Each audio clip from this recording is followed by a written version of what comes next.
Mitch. Can you remember a time that you've been so fired up on the football field when you had that interaction protecting Josh? No. But I don't. It's not making it anything bigger than it was. You know, we talked afterwards.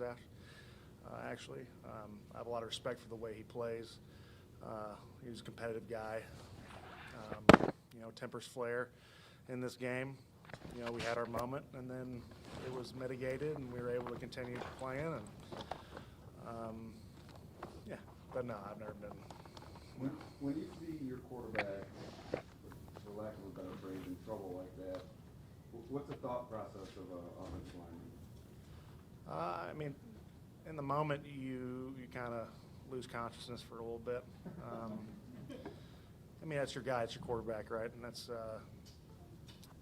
you just want to be there for him. And you know, it escalated like you saw, but I'm not going to make it too big of a thing. Like I said, we chatted afterwards, and it was more than amicable.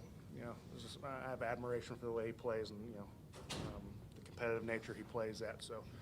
Yeah, how can offense stay positive All right. when things weren't going your way there in the middle part of the game? Yeah, he cut you right off. He had to get his question in. I appreciate it. Hey, what's your question, bro?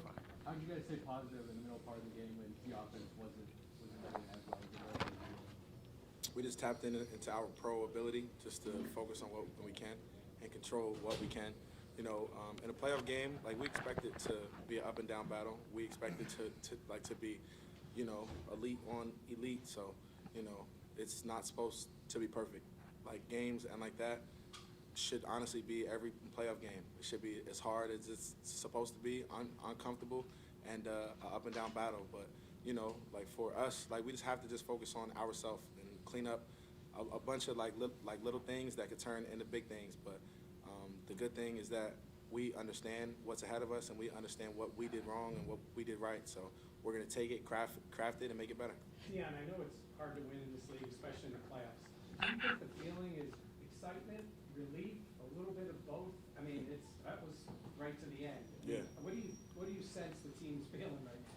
I mean, honestly, man, it's a playoff win, you know, and like not to make it bigger than anything, but it's a playoff win, and it's hard to win in the regular season, and it's extremely hard to win in the postseason. So we're taking it as a beautiful playoff win. We're leaving the locker room today in this press conference with a W and not an L. We haven't seen a 100-yard day from Gabe Davis since week 5. Is that just playoff game that we saw today? Shoot, it's a everybody play their best ball, you know, and Gabe is a gamer, you know, and he's a player, and he's a baller. So, you know, hopefully many more to come. Mitch, with some ups and downs today with the offense, just overall, how would you describe how the offense was operating all day? I mean, I think we shot ourselves in the foot a few times, put our defense in less than advantageous positions, put their offense, you know, on our side of the ball. You know, I think there was moments where we were able to really matriculate down the field, move the ball, you know, and then there was moments where we just shot ourselves in the foot. I think the biggest thing, like Dion said, is this next week. Yes, we did end up with a win, and in this league that's hard, especially in the playoffs, but we know we need to mitigate those mistakes as much as possible. I thought this team did a very good job of not pointing fingers. When you know, when the stakes are at its highest, it's easy to do that, and the emotions are so high. But that just shows the resiliency of this team, and you know, the defense really helped us out a bunch, put some field goals up instead of some touchdowns when they were in the red zone. So kudos to them. But for us, it'll just be kind of being real with ourselves individually, but also as a group and a unit, and see what we can do to play a better football game next week as the competition just increases. Do you feel any type of difference with this team in how you're all able to band together when things aren't going your way?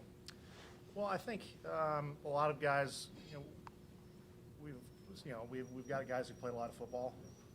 We've got guys who've played quite a few playoff games now, understanding that when the stakes are at its highest, that, you know, the emotions can be almost overwhelming at times. And I think guys, it's a great checks and balances.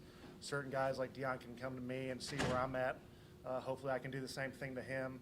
And that's just kind of a microcosm of what's going on all around the sideline. So, guys have each other's back. Guys play a lot of football, but we also understand that since we played some football that we really can't probably be doing what we did again today and expect to continue in the playoffs. Dion, you guys waiting, so I want to get this one in. How do you feel like the third game? You're funny. I mean, shoot, bro. We actually knew exactly like what was coming, and we took that lemon drop or that Shirley Temple and chucked it out the window and said, man, we don't want no pieces. Go home. Thank you.